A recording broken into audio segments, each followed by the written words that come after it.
Nosotros vamos a ver en el recorrido histórico de la crítica cómo durante mucho tiempo, y todavía queda resabios de esto, y es lo que queda en el imaginario de algunos hacedores y hacedores, la crítica tenía una respuesta para todo y tenía un valor casi universal en sus afirmaciones, y de alguna manera sus preceptos eran casi indiscutibles. Bueno, eh, esto ha cambiado, o por lo menos debería cambiar para tratar de entender el acontecimiento de tal como se presenta hoy. Si no, caeríamos en un reduccionismo, que es uno de los tantos temas que nosotros proponemos debatir. Los reduccionismos desde la crítica. Se puede entender al teatro desde conceptos cerrados, de conceptos que quedan absolutamente anquilosados, y menos desde la vieja jerarquización, ¿no? Así que nosotros no vamos a proponer un sinónimo de crítica como establecimiento de jerarquías. Esto todavía ha determinado que en muchos países, incluyendo la Argentina, eh, haya inclusive decisiones en torno a los subsidios, en torno a lo que debe ser legitimado, que está en relación con viejos criterios de jerarquización. Y también esto es un reduccionismo de los tantos que hay eh, que evitar, ¿no? Por eso, estudiar estos problemas que presentan una interpretación cultural de nuestras realidades, sin duda, es una tarea que reviste cada día, yo creo, mayor significación y mayor trascendencia. Y como el teatro está conformado por identidades y memorias, como me gusta decir siempre, en principio hay que indagar en los laberintos de las identidades particulares, hay que trabajar con esas particularidades, hay que identificarlas, pero también hay que ver y convivir con los rasgos colectivos de los grupos sociales. Entonces, desde allí, tratar de descubrir fundamentos sobre los cuales uno poder trabajar, poder motorizar la praxis integradora en el marco de estos actuales procesos de regionalización que se están dando. En otra palabra, comenzar un curso sobre la crítica teatral en periodos donde estos espacios de críticas han sido reformulados y no solamente se pueden ver en los viejos lugares como diarios, revistas, todo lo relacionado con la difusión periodística, sino que vamos a ver otros espacios que conforman el aparato crítico, o los lugares o los premios, espacios de legitimación. Esto hace que haya una necesidad de profundizar nuestros conocimientos antes de ejercer la crítica, para poder integrarnos a fundamentos culturales que son básicos. Por eso necesitamos, yo creo que siempre lo necesitamos, pero ahora somos conscientes en los últimos años de que las herramientas científicas para poder desarrollar esta tarea tan laboriosa, de poder encontrarnos con un panorama cada vez más heterogéneo y cada vez más, por lo tanto, desafiante y más inquietante del espacio escénico, bueno, ahora es imprescindible. Uno no puede quedarse en una búsqueda positivista, no se puede quedar en la simple opinión, en la doxa, en la famosa impresión de la cual hablaban los culturalistas del siglo XIX y comienzo del siglo XX, sino que el otro día estábamos discutiendo justamente porque nos pusieron una serie de encuentros virtuales, bueno, hubo uno sobre los procesos creativos y uno para creadores y otro para críticos. Entonces, de ese lado, una de las primeras definiciones es que yo voy a considerar la crítica, ya vamos a ver que varios niveles de crítica, como un proceso creativo. Esto no es un resabio de ese proceso creativo, no es un resto de los procesos creativos, o que generen esos procesos creativos. No, por el contrario, es de por sí un proceso de creación que como proceso también tiene momentos y microacontecimientos creativos que pueden ser estudiados en particular. Si no, para esto sí tiene que convertirse en un investigador, y es ahí donde nosotros redefinimos la crítica como un espacio de investigación. Es una de las tareas que tiene el crítico. Pero esta investigación no tiene que ver con la vieja, perezosa lectura, sino que tiene que ver con una metodología de investigación. Estamos hablando de que el crítico al mismo tiempo es un investigador teatral, y por lo tanto va a tener que acudir a un desplazamiento interdisciplinario. Es imposible comprender el acontecimiento teatral desde una sola disciplina. Y también y fundamentalmente tiene que transitar un camino transdisciplinario. Esto es una idea fundamental porque de lo contrario seguiremos alimentando viejos mitos y concepciones como separar praxis del pensamiento sobre la praxis, lo que claramente es una cuestión caprichosa, porque no hubo ningún realizador que al mismo tiempo no estuviera pensando sobre lo que realizaba, por lo tanto no están en absoluto reñidos ni separados, sino que están claramente unidos, praxis y teoría. Si no, si seguimos creyendo de ese lado, vamos a tener una crítica académica que solamente va a realizar piezas de museo, que van a estar separadas del verdadero acontecimiento y no van a ser un válido aporte para el teatrero. Hoy la crítica se debe entender desde el aporte. La crítica se debe atender desde el diálogo constante con el hacedor. Por eso, en este camino nos encontramos todos y todas, con nuestras convergencias, con nuestras divergencias, con nuestras especificidades, pero claramente el campo teatral tiene un espesor tan notable que hace que los campos de la crítica e investigación que van juntos tengan que revisar los modelos que se usaron para comprenderlo. Por eso no hay que cristalizarse en el viejo contenidismo, no hay que quedarse en la reducción al juicio de valor, sobre todo si no tienen argumentación profunda, por suerte comienzan a ser reemplazados por otras áreas muy alejadas de este viejo diletantismo. Y claramente, aquí también vamos a reflexionar, porque hay crecimiento en estas áreas de la crítica, pero al mismo tiempo vamos a encontrarnos con que hay una reducción de o una falta, en muchos lugares, de espacios para la crítica escénica, sobre todo en los medios tradicionales. Y cómo ver esa evolución en las últimas décadas, cómo se buscaron alternativas a ello, y cómo hoy tenemos una crítica muy válida desde el propio espectador, que ha dejado hace rato de ser un mero observador para convertirse en lo que tantas veces hemos declamado desde la investigación, pero que muchas veces se buscaba desde el acontecimiento, que era convertirlo en un espectador, en un real partícipe del acontecimiento teatral, no solamente porque está presente, sino porque interactúa y hace posible el acontecimiento teatral y le da ese espesor. Así que también vamos a hablar sobre la jerarquización de los medios de crítica y en este caso el espacio para el boca a boca, que se ha convertido en un espacio de producción de crítica muy valioso.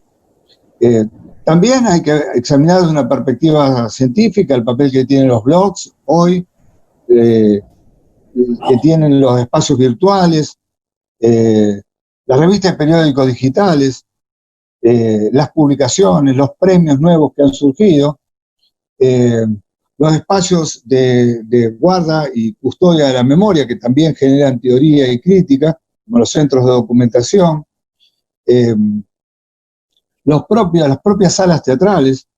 Eh, digo, hay muchísimas propuestas que antes no eran consideradas como críticas, no son alternativas, no es que esto es una alternativa a un tipo eh, de crítica esperable, sino que son instrumentos legitimados claramente por la calidad de sus hacedores, de sus hacedoras, por el público que los consulta habitualmente, y además porque, insisto, más allá de la pretendida formación de espectadores, que también es otro campo muy interesante de análisis, eh, sirve para un diálogo. Eh, la crítica debe pensarse críticamente, valga la redundancia. Y durante muchísimas décadas no lo hizo. Solamente estuvo basada en el principio de autoridad. Y no hay nada menos científico que el principio de autoridad. Y como diría Brecht, el teatro puede entenderse científicamente. Y a eso aspiramos desde la teatrología. No podemos escapar a la reflexión que tiene que considerar además la territorialidad como un elemento fundamental del teatro. Comprender la territorialidad es comprender las particularidades. Y esto abarca todos los espacios de la crítica que ya vamos a recorrer hoy a través de su historia, porque nos vamos a encontrar que durante mucho tiempo las historias del teatro argentino se denominaban así, pero respondían exclusivamente a la producción de la ciudad de Buenos Aires. Lo mismo que es buena parte de la mirada de la crítica, que repetía los formatos que surgían en Buenos Aires. Es un grave error porque, por suerte, todavía nos queda como ese fogón, más allá de la actual circunstancia de pandemia, nos queda como un fogón todavía de encuentro personal, y los encuentros personales, en los encuentros festivos, es donde vamos a reformular los conceptos de autoridad. Y por un momento vamos a escapar de esos viejos conceptos de pensamiento único, y nos vamos a parar en lo más rico que tiene el teatro, que son los elementos de su territorio. Por eso la crítica tiene que tener un fuerte contenido, al ser investigación, un fuerte contenido de lo territorial. Hay que actualizar, hay que ampliar los instrumentos con los que se contaba para dar respuesta concreta a nuevos, genuinos interrogantes.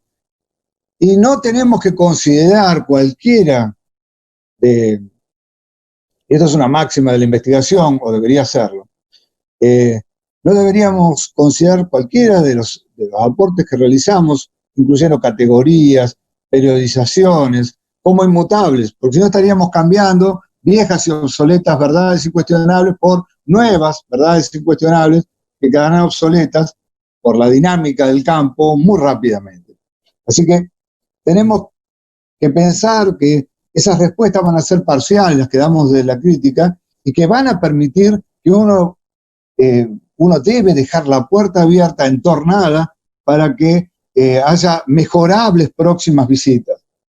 No tiene que invitar a que lleguen esas próximas visitas y terminar con ese viejo concepto de que primero me deberán pedir permiso para ingresar. Por cierto, insisto, esto está cediendo, aunque todavía debemos trabajar mucho. En la cabeza de los hacedores y hacedores todavía está este viejo criterio de que el crítico es un actor, actriz fracasada, ¿no? Así que vamos a tener, porque muchas veces los críticos y las críticas son actrices y actores, y eso también le da una relevancia mayor desde su propia experiencia escénica. Insisto, vamos a encontrar alguna respuesta, pero no la vamos a considerar definitiva. No vamos a generar categorías que no puedan ser mañana ser puestas en duda, porque hay una inestabilidad teórica necesaria en la teatrología. Así como no podemos pensar, y el peor enemigo de un hacedor son las sillas que ofician como espacios de descanso en la zona de confort ya transitada, de igual manera ocurre con la crítica. No podemos quedar esclavos de conceptos que mañana van a quedar como esas viejas hojas de papel donde escribimos las críticas, amarillentas, y por lo tanto sin sentido en el contexto. Nosotros podemos asistir en el subcontinente a emprendimientos diversos que parten además de bases epistemológicas eclécticas en su formulación, porque hay un deseo de relativizar, no de exponer puntos de vista fundamentados, pero sí de relativizar esos puntos de vista en el tiempo y en el espacio. Hay un consenso general entre los que establecemos algunos elementos de estas categorías en la evasión de los viejos caminos de legitimación. No hay lugar para una única voz o una voz homogénica y menos hegemónica en esta etapa. Cada crítico entendido como investigador, cada crítica entendida como investigadora tiene que elegir los instrumentos de su formación constante, además, su objetivo de estudio le están solicitando.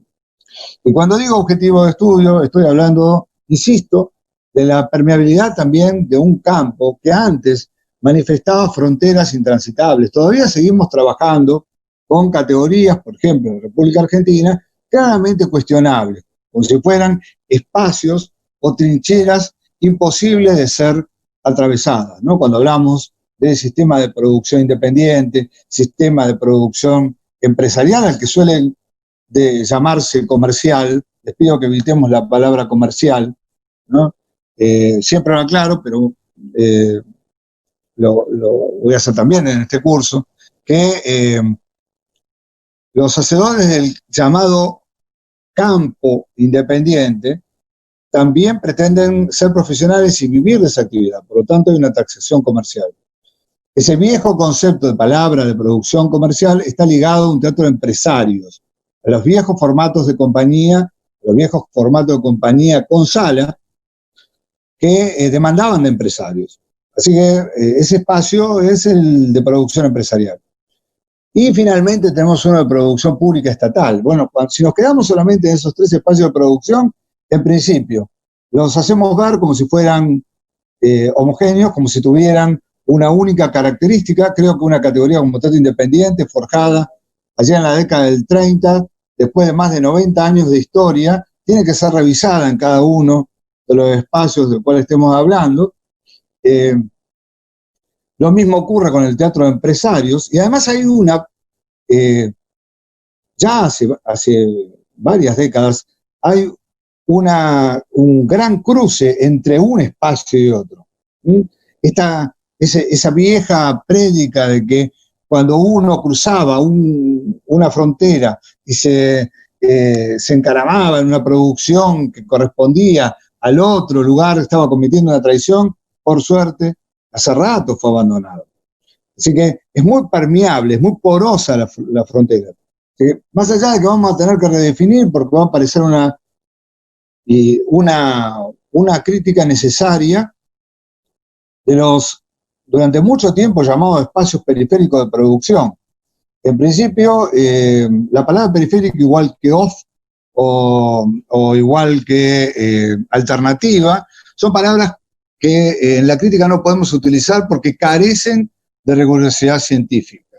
Así que, claro que hay un montón de producciones de gran valor, como las producciones del teatro comunitario, como las producciones del teatro del oprimido, como las producciones de un teatro mal llamado social, que se realizan en espacios de baja visibilidad, pero con muchísima potencia y con gran calidad de creación, como en cárceles, en zonas marginales y marginadas. Un teatro de fuerte cuño y de atravesamiento de lo político, un teatro que se hace en espacios y no lugares, espacios abiertos y no lugares, al que durante mucho tiempo algunos llamaron teatro callejero, pero que hoy, sabiendo la violencia que circula en nuestras calles, en realidad se da en otro, con ideologías y estéticas similares y también muy diferentes. Se da en los espacios abiertos de las grandes ciudades. El trabajo de esos mismos actores y sus poéticas y micropoéticas de actuación también tienen que ser estudiadas. No podemos quedarnos con el marco que nos da un teatro de sala, no importa en cuál de los viejos 3 marcos de producción, para responder de igual manera ante el atravesamiento de un acontecimiento muy desligado de ciertas convenciones de ese teatro de sala. Y claramente no podemos entender a un teatro en espacio abierto a partir de una o 2 características. Son muy diferentes y también responde a los contextos y también responde a las voces de la comunidad que lo realiza y de los hacedores. Así que esto es lo que demanda una investigación. Nadie puede sentarse a elaborar una crítica de corte académico, de corte periodístico, si antes no tiene las herramientas como para poder hacer un análisis, si no conoce los procesos que dieron origen a esos acontecimientos, si no tiene un carácter participativo. Por eso, en términos generales, si bien todavía existe el viejo concepto del investigador de gabinete, nosotros propiciamos al crítico como investigador participativo, que esté en constante presencia con los grupos, con los espacios en donde se realiza teatro. Que conozca. Por eso digo, cada investigador crítico, cada investigadora crítica tiene que elegir esos instrumentos que además no van a ser, va a ser con los que parta, pero no con los que llegue, que no es lo más importante, siempre el camino es lo más importante, y dentro del camino, como decía Cantor, es fundamental ir cambiando el bagaje de objetos con los que uno se va sumando, entendiendo el objeto como un elemento fundamental para este teatro cantoriano, ¿no? De construcción y de construcción. Pero digo, en el camino del crítico es fundamental también que la formación sea constante. No va a haber nunca un momento en que el investigador crítico o la investigadora crítica pueda sentarse y decir, bueno, yo ya tengo todos los elementos como para comprender ese entramado de producción teatral. De lo contrario, inevitablemente otra vez va a caer en una mirada ingenua en el mejor de los casos. Carlos. También hay una carga ideológica dentro de la crítica que ya vamos a ver en la historia, ¿no? Claramente hay una carga ideológica en cada uno de lo que realizamos y no existe ingenuidad desde la producción. Y esto es interesante. Carlos, una pregunta. ¿Sí? ¿Me oyes, Carlos? ¿Me oyes? Sí, Anabel, sí. Sí, mira, es que me parece interesante lo que estás diciendo, que para poder hacer la crítica hay que conocer el proceso de producción, me parece genial eso. Entonces haces unas categorías que llamas científicas y se me escapó una. Tienes el teatro empresarial, el teatro público, el teatro de los no lugares, que es amplio, y dijiste una primera. ¿Cuál es? El primero que nombré es teatro independiente, porque es una categoría que vamos a tener que revisar inevitablemente. Insisto, no se puede sostener ninguna categoría en ninguna disciplina, pero en teatrología mucho menos, porque es muchísimo más dinámico por 90 años. Claramente no se produce en las salas de igual manera. Hablo de Argentina y Uruguay, por ejemplo, que son los años 30, dan comienzo a su teatro independiente, pues no se produce de igual manera, por suerte, que en esas agrupaciones germinales, a las que daba vida don Leónidas Barletta o Mane Bernardo. Digo, poco tiene que ver. Por supuesto va a haber, sí, tal vez desde lo ético, desde algunos principios, pero desde la poética de actuación, desde las concepciones de poética de dirección, desde la misma forma de producción, va a haber diferencias, y hay diferencias dentro de ese mismo campo, y esto se tiene que entender, esto se tiene que registrar, ¿Y de quién vamos a aprender, además, los críticos investigadores? Como dije al principio, esta necesidad participativa de aprender de los artistas. Hay que escuchar, los artistas también tienen que escuchar, pero hay que escuchar, el crítico investigador tiene que escuchar, un punto fundamental para poder preservar la horizontalidad del pensamiento. Tiene que escuchar a los hacedores, por eso los tiene que conocer, tiene que dar nota de esa escucha en los análisis teóricos posteriores, porque no solamente es cuestión de escucharlo y después continuar con su propia óptica. Digo, es un camino donde tienen que registrar discursos nacidos al calor de esa fragmentación que yo dije del campo teatral. Discursos que además no tienen que atender solamente a las micropoéticas nacientes, día tras día, porque tienen que ver muchas veces con la praxis. Así que, cuando hablamos de los actores populares en distintos lugares de América Latina, a ver, ¿cuál es el método Cantinflas? ¿No? ¿Cuál es el método Linda Bozán? ¿Cuál es el método Tita Merelo? Y claramente lo hay. Lo que no es un método de escuela y no es transferible. Entonces, el crítico de la época, obviamente, ya vamos a ver los periodos, no tenía herramientas, así que simplemente decía si era bueno, si le gustaba o si no le gustaba, daba la doxa, daba la opinión, y sobre todo se sostenía de acuerdo a intereses que sí tenían que ver con el mercado o a intereses desde lo emotivo o el amiguismo, ¿no? Bueno, esto no tiene nada que ver con la profesionalidad que exigimos y que se demanda al campo de la crítica hoy. Y vuelvo a decir, entender el dinamismo del campo teatral que se exhibe hoy es hacer todavía más complejo. Solamente en la ciudad de Buenos Aires, y me paro en Buenos Aires porque vivo cerca de ella, y porque hablé de la territorialidad, entonces uno debería hablar de lo que más conoce, aunque conozco la producción de buena parte del país, de América Latina, pero no con la frecuencia con la que uno va al Gran Buenos Aires o a Buenos Aires. Digo, solamente en la ciudad de Buenos Aires tenemos cerca de 3.000 acontecimientos teatrales en el año. ¿Cómo puede un crítico, investigador, verlos todos? El otro día estábamos revisando con colega y amigo Jorge Dubati, que tendríamos que estar todos los días viendo al menos 3, 4, 5 producciones, como para llegar a tener un muestrario de los acontecimientos teatrales. Ahora, también el análisis no se queda solamente en las poéticas de actuación, dirección, en los artificios escénicos, vamos a ver después. Esto no es una disección, ¿no? Porque parece que, yo recuerdo en mi época de crítico en diarios, que hasta se nos puso un formato McDonald's, ¿no? Que había que cumplir, donde uno iba contando primero una introducción, después se iba a los que no lo cumplíamos, bueno, cambiábamos generalmente de diario. Pero digo, había que aceptar un formato McDonald's donde estaban estas características.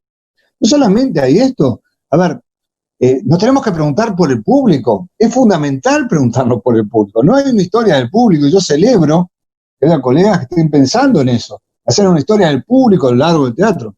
Digo, ¿cómo puede ser que Buenos Aires era contada en algún momento con 8 millones de personas viendo teatro, con muchísima menos población, y hoy el para quién del teatro está registrado solamente en ciertas producciones? Y hay otras que mencioné antes, o mal llamadas periféricas, que no se registra ese público, que no se lo atraviesa, que no se lo contempla, simplemente se le da la característica de popular, ¿no? Empiezan a aparecer palabras que también hay que redefinir el concepto del tiempo. ¿Qué tiene que ver? ¿Cómo podemos definir el teatro popular? Digo, ¿no? Otra, ¿no? Categoría de las tantas que se dan por sentado cuando uno dice popular o teatro de divertimento o entretenimiento, como si fueran sinónimos. Digo, tenemos que tener rigurosidad, hay que tener rigurosidad. Por eso, entre esas fronteras de lo legitimado, entre esas fronteras de lo emergente, que en algún tiempo, insisto, estuvieron muy cerradas, muy fáciles de verificar, como vamos a ver, hay una velocidad inusitada. Acabo de contar la cantidad de producciones que son, además, muy diferentes entre sí en una sola ciudad. Por lo tanto, no hay canon sostenible hoy. No hay un canon sostenible ni en las producciones, que tienen multiplicidad de voces, tampoco puede ser sostenido la forma de hacer una crítica. Esto evidencia una ruptura con generación de pliegues que enriquece y que nos da un desafío a cualquiera de las clasificaciones o terminologías teóricas, como la de lo popular, o la de divertimento y entretenimiento, como mencioné recién, que fueron creadas en algún momento para comprender. Digo, estamos en un periodo donde todo se pone en tensión, por suerte. Es un periodo, además, hoy en un periodo de pandemia, también tenemos la posibilidad de volver a reflexionar sobre estos temas. Por eso creo que deberíamos parir una mejor crítica de investigación cuando termine la pandemia y volvamos a estar en plenitud de los cuerpos, porque claramente una comunidad sin cuerpo es imposible, ¿no? Menos sin cuerpos creativos. Pero digo, en ese teatro, en esa relación directa que yo confío en que los críticos e investigadores tengan con los teatristas y los teatristas, nos preguntamos de las diversas posiciones que cada uno sostiene, cómo se realiza la producción artística, los procesos que culminaron en el encuentro celebrante, que uno comparte en el escenario, porque no podemos analizar a partir solamente de ese producto final. Es como ver la punta del iceberg de algo que es muchísimo más rico y muchísimo más complejo y que además está fundamentado. Yo vuelvo a la vieja crítica del determinismo de calidad. Los acontecimientos están también cimentados en los sueños y en el trabajo de decenas de personas. Entonces, no pueden caer sentencias que avalen y si no aportan, que avalen o que desacrediten si no aportan. Cualquier crítica que se haga desde allí no solamente ha quedado caduca, sino que desde el punto de vista de lo teórico es insostenible. Nosotros partimos de pocos elementos, por eso digo, esa crítica que por encargo hay que hacer tal acontecimiento, le impide muchas veces al crítico investigador profundizar más. Por eso tiene que ser un constante lector de todo lo que ocurre y un constante partícipe de los procesos, en la medida que pueda, en la medida que pueda.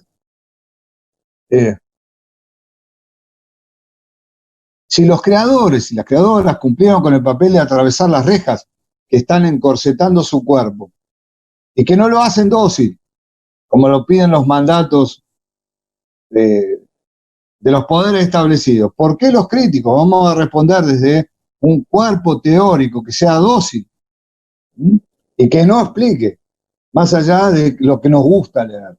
Entonces, cuando hablamos de la solidaridad escénica como uno de los elementos que conforman el teatro, también tenemos que hablar de la solidaridad y la falta de egoísmo y la falta de individualidad en la construcción de una crítica de investigación en comunión.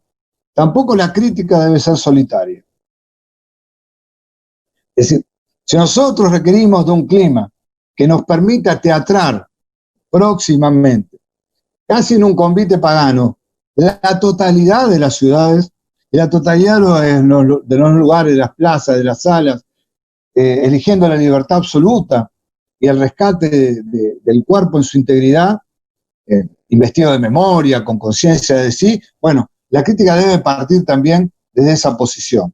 Por eso, no solamente los hacedores y hacedores tienen que poner el cuerpo, el crítico investigador debe poner el cuerpo. Esa es una de las tareas fundamentales también que tiene hoy, que tener hoy. No apoyar la despersonalización. Tiene que reafirmar al individuo en el colectivo como parte integrante del campo teatral. Pero no como una parte, sí, una parte específica en cuanto a su función, pero como parte integrante real, ¿no?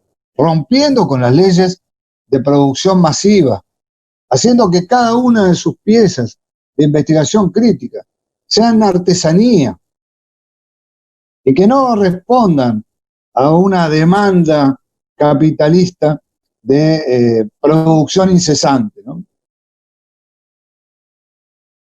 Esa era una de las cosas que se criticaba antaño, cuando se decía que el crítico no iba a ver las obras, o cuando se decía que el crítico, la crítica, eh, no se comprometía con el acontecimiento, sino que tomaba una distancia después. Bueno, no, acá debe formar parte de este tiempo mágico, primitivo y sanador que propone el teatro. Tiene que entregarse a él desde una mirada, obviamente, casi brechtiana. El distanciamiento aquí va a ser desde el pensamiento crítico. No va a ser un distanciamiento del acontecimiento.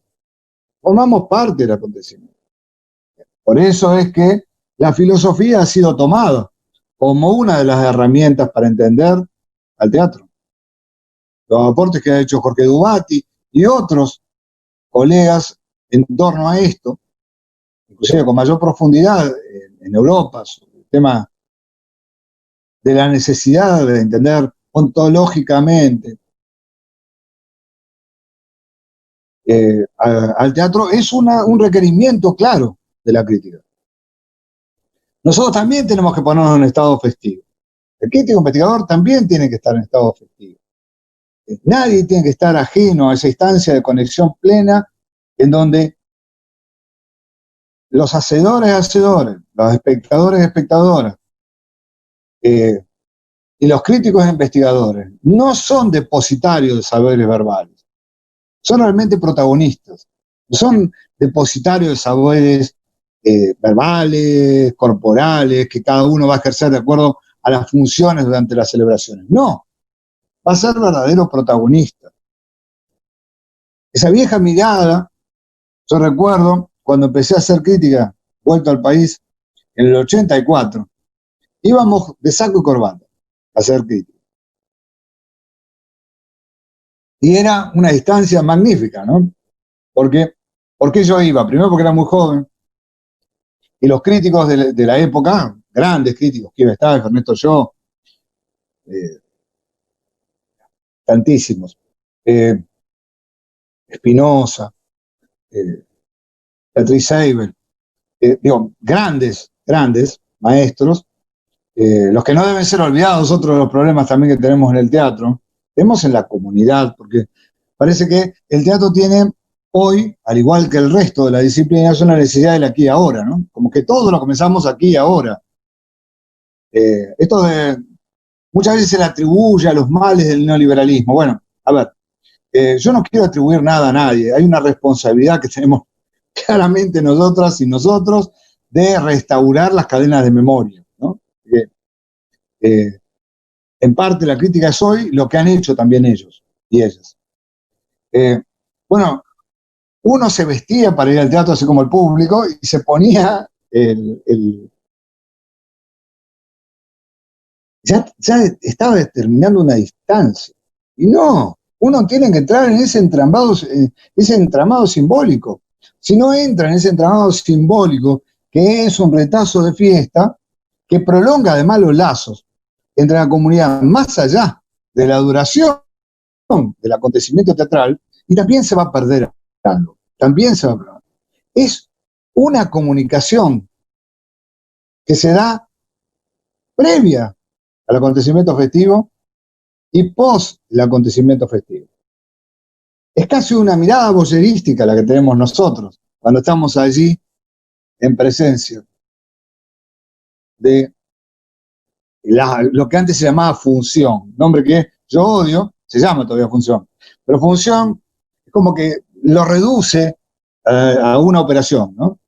Es mucho más que eso, es mucho más que eso. Consciente o inconscientemente la necesidad de una comunidad de ponerse en cuerpo creativo, de remedar esa fiesta que contiene, que está latente, que se pregunta constantemente en torno al concepto mismo de ceremonia. Hay una ceremonia teatral y el crítico investigador forma parte de esa ceremonia teatral. Esa ceremonia teatral que implica, por lo menos por ahora lo vamos a dejar así, que implica la necesidad del convivio, la necesidad del encuentro personal. Vamos a ver. Después veremos que hay otras instancias. Imposible de romper por mediatizaciones esta singularidad del encuentro personal. Habrá otras cosas, ya lo veremos. Las sociedades han sido fundadas en los encuentros personales. Y por eso se han alimentado a partir de esos encuentros personales. Y los encuentros personales creativos son claramente necesarios. Yo siempre lo comento en cada posibilidad que tengo. La otra vez, ya lo he visto 3 veces, en que representantes de gremiaciones le han preguntado por la perentoriedad del teatro, la necesidad del teatro, en momentos como este, ¿no? Estamos hablando del papel del Estado y la necesidad de acompañar a aquellos que viven de la realización de acontecimientos teatrales y no los pueden hacer hoy, ¿no? Y les ha costado trabajo hablar de por qué el teatro era imprescindible. Y claramente el teatro es imprescindible porque los encuentros personales son imprescindibles. Porque no se puede, porque uno se alimenta de los encuentros personales creativos y porque la comunidad en el sentido amplio de la palabra, siempre los va a generar. Olvidémonos del tiempo de pandemia, siempre los va a generar. Otra palabra que me parecía muy graciosa es cuando dicen que tal estamento de lo público baja teatro a tal barrio, como si no hubiera teatro en tal barrio. Lo que pasa es que si nosotros no extendemos el concepto de teatro y lo volvemos a seguir considerando solamente lo que ocurre de acuerdo a las convenciones de sala, después le vamos a poner teatro para aclarar qué ocurre con otras manifestaciones por fuera de la sala, no vamos a estar entendiendo. No vamos a estar entendiendo. Tal vez estemos en proceso de entender, pero todavía no estamos entendiendo qué es lo que ocurre en la necesidad perentoria de seguir creando. Para eso la murga sigue creando y es teatro. Para eso hay tantas manifestaciones que tienen que ver con la misma presencia de la comunidad que son teatrales, no parateatrales, son teatrales. Pero bueno, hay que extender la noción de teatro y hay que caminar por los límites de esa vieja categoría de noción de teatro.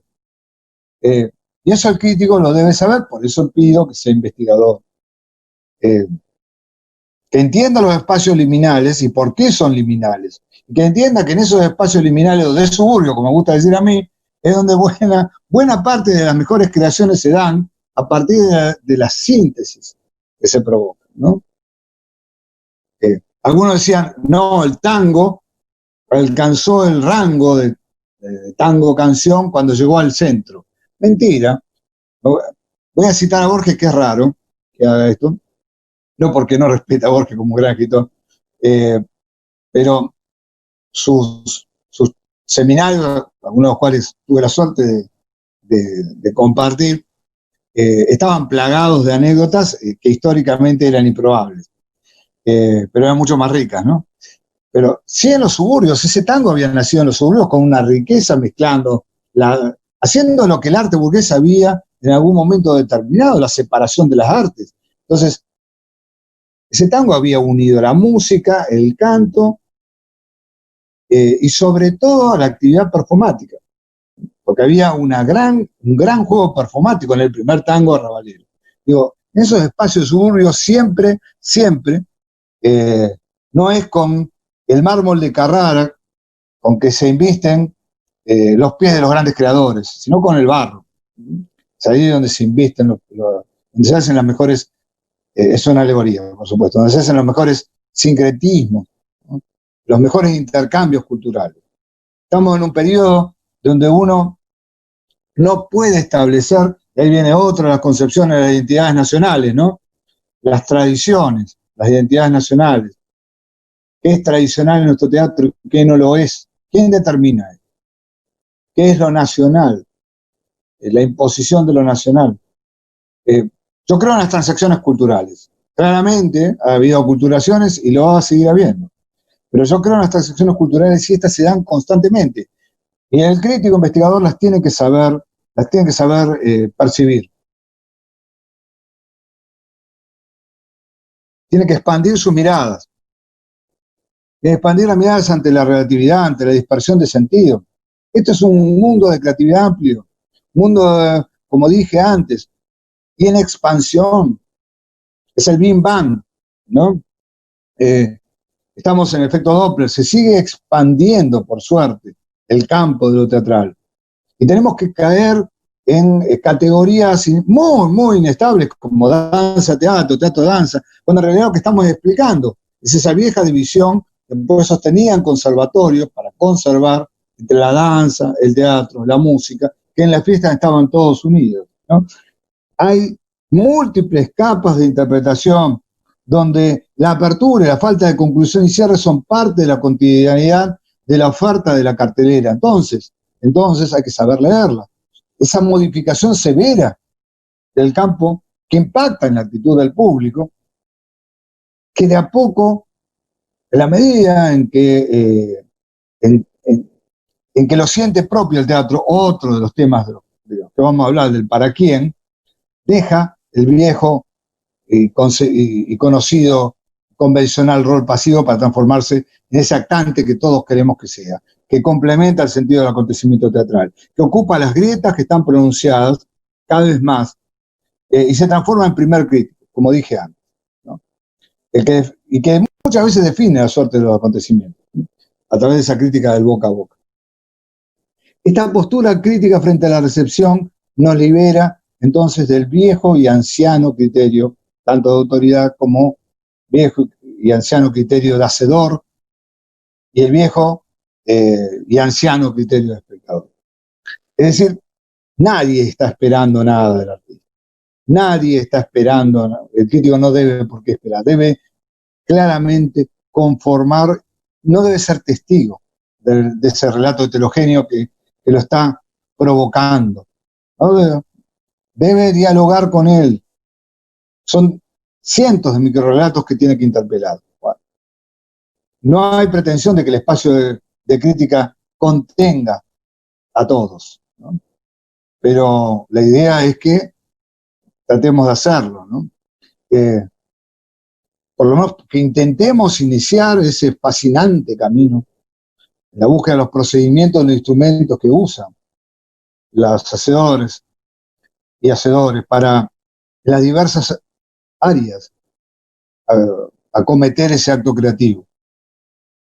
Y claramente va a haber otra tarea que es fundamental para la crítica. Ahora me decían, yo no necesito crítica, yo hago mi obra y de última escucho lo que los otros dicen. Estamos hablando también de un primer rol fundamental de la crítica, que lo vamos a ver ahora en la parte historiográfica, que tiene que ver con el registro. Es fundamental que haya un registro de los acontecimientos teatrales. Por eso es que la ficha técnica tiene que ser ampliada.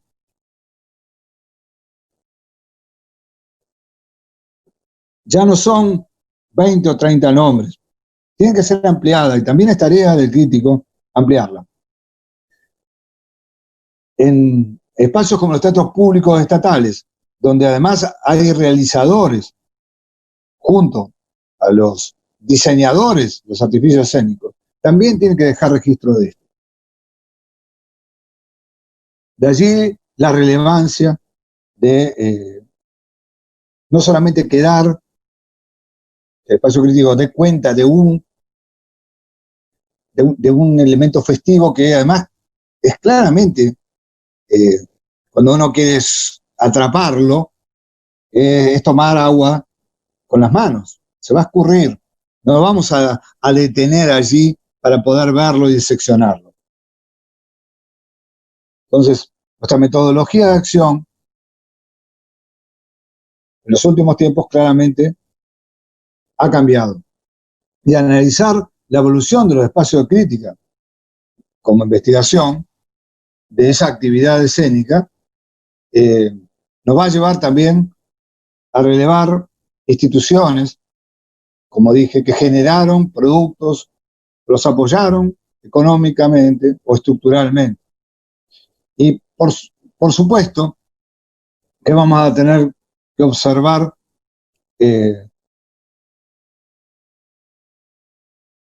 una una mente abierta, vamos a tener que tener una mente abierta para poder comprender también que se han convertido en espacios de crítica ya hace muchos años, lugares como congresos, jornadas, publicaciones académicas, en el sentido de los premios, los observatorios culturales, las instituciones que provienen del Estado y la voz de la comunidad. Estos espacios en muchos casos han gestado sus propios materiales teóricos, adecuados a las características que tenían. Entonces, lo primero que vamos a tener que ver es pensar en esa historia de la investigación y de la crítica. De atrás nos vamos a parar en Buenos Aires, insisto, por lo territorial, pero esto no quiere decir que no podremos abordar el resto del país. Pero son fundamentales. Entender la evolución de la crítica es entender también cómo se perfila, en un momento que crítica e investigación estaban separados, cómo se perfila un investigador hoy para encontrarse con esas migajas de la memoria que nos dejaron los críticos de antaño. Y cómo esto no se puede repetir hoy, porque es un espejo. La crítica también funciona como espejo de la comunidad y de sus producciones artísticas.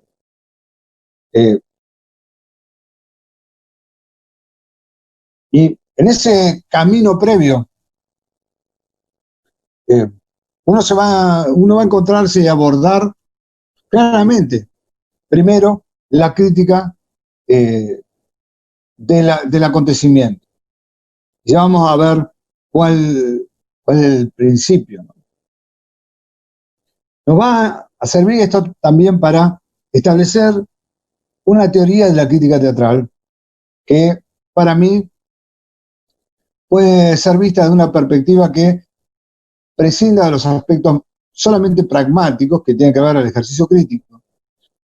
Y como yo dije, de los juicios de valor, que muchas veces fueron el sostén de la actividad crítica, pero la formulación de una teoría crítica que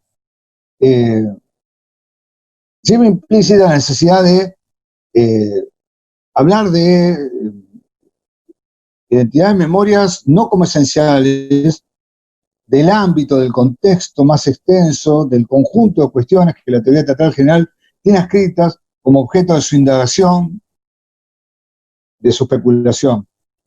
La actividad crítica es un proceso que está dentro de la instancia de la recepción, pero no es la única, que está estrechamente relacionada con la génesis, pero también con la sistematización de ese acontecimiento. Por eso, no tiene que ser solamente descriptiva, pero claramente, dentro de este perfil de crítica, nos va a aparecer una crítica inmediata que va a seguir subsistiendo. Nos va a aparecer lo que yo estoy solicitando y lo que tratamos de formar, que es una crítica de investigación. La historia en Buenos Aires comienza claramente con una crítica instantánea, con una crítica de registro, que tiene que ver con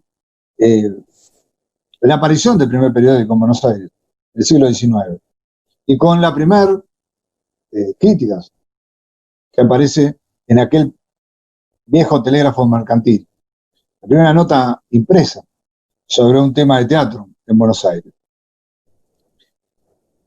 Es interesante que hay una característica que se sostuvo hace muy poco tiempo, que tenía aquel encargado de la crítica teatral. Debía contar con elementos culturales, se decía en la época, suficientes como para abordar una temática como esta. Y se le dio un abogado. Esto tampoco es extraño. Se le dio a un abogado que se llamaba José Eugenio Portillo, que lo va a hacer con un seudónimo, va a escribir bastante Portillo. Es interesante inclusive analizar la crítica de Portillo. Lo hacía bajo un seudónimo, el de Ennio Tulio Gripe. Y lo primero que reclama esta crítica es la necesidad de que en Buenos Aires haya una sala de teatro. Así que el crítico en aquella época se va a parar también como gestor cultural. Está propiciando la necesidad de que exista algo que después de la destrucción del Teatro de la Ranchería, de los espacios no convencionales como los lugares donde se hacían los carnavales, los bailes de carnavales y las mascaradas teatrales, que eran mucho más interesantes que cualquier teatro de sala, claramente. No había un lugar específicamente destinado al teatro.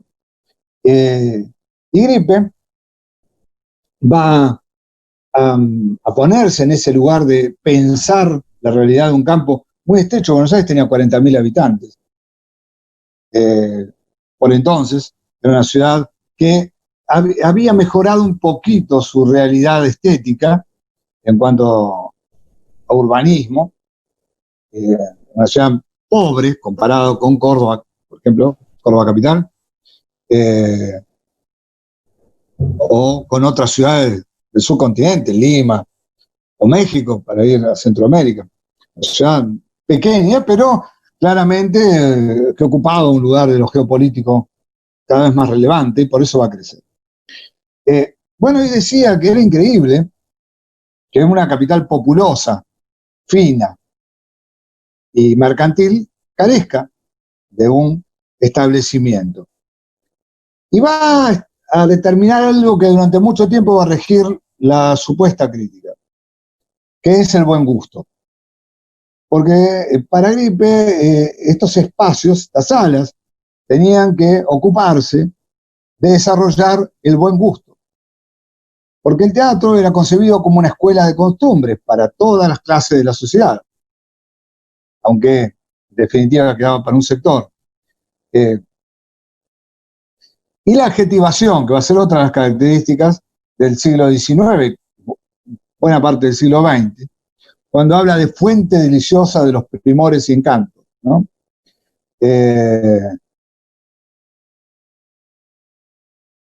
Está hablando de un teatro que además tenía una función comunicacional, pero también educativa. Así que desde la crítica, la primera, está pidiendo un espacio para formar al público.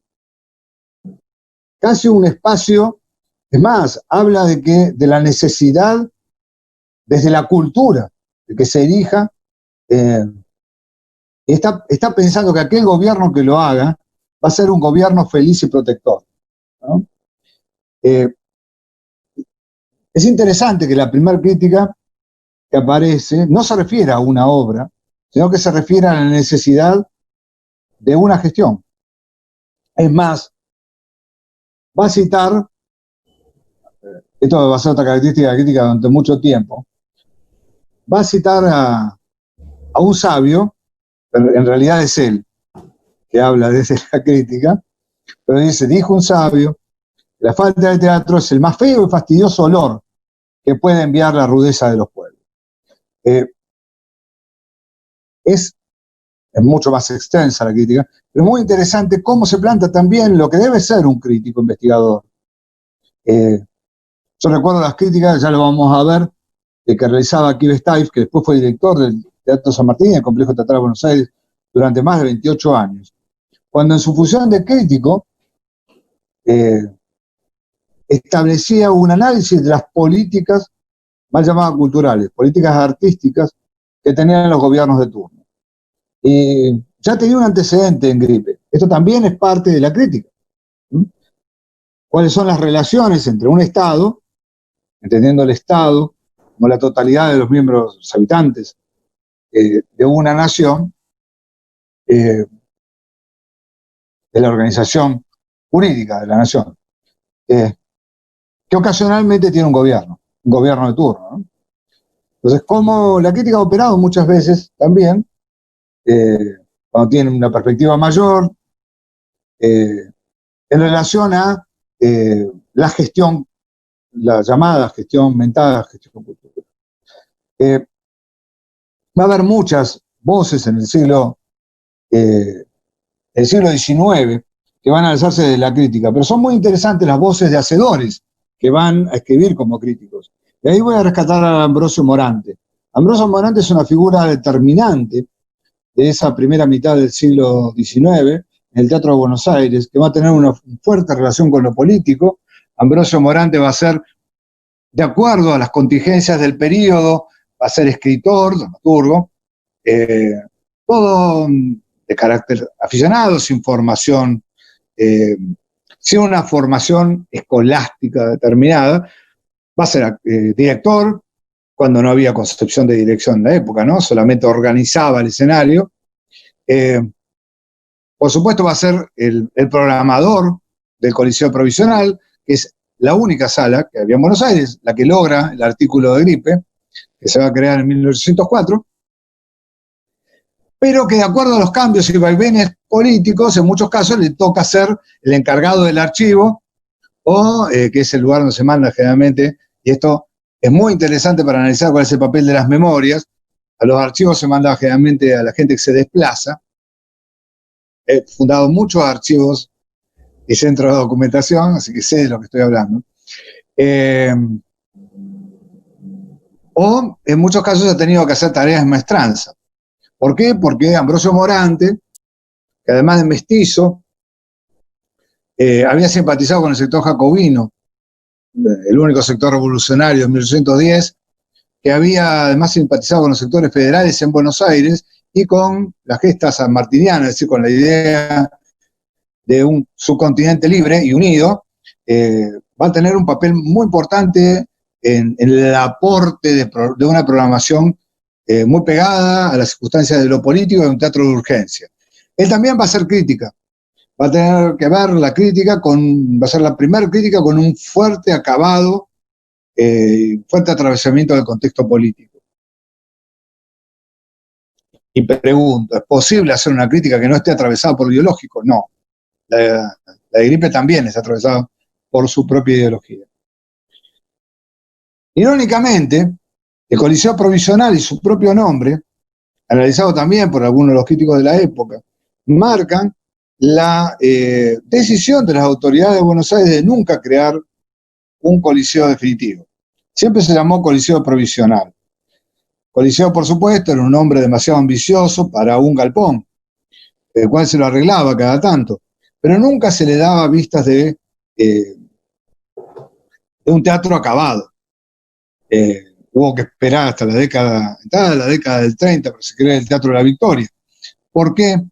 Porque los encuentros personales claramente muchas veces son vistos como peligrosos por los sectores del poder. Y en muchas ocasiones se van a encontrar en las viejas historias, más crónicas que historias, que algunas de las decisiones políticas se dieron a la salida de una función de teatro o casualmente cuando se empieza a denostar a un virrey que hizo lo que tenía que hacer, después se lo condiciona como sobremonte, un virrey muy progresista, que alguna vez si alguien quiere verlo desde lo histórico, lo puede revisitar, cuando se lo tilda de cobarde. Bueno, él recibe la noticia de la invasión estando en el teatro de la ranchería. Interesante cómo los encuentros personales, que fundamentalmente aquellos que tienen que ver con lo creativo, también son utilizados como tertulias de lo político, ¿no?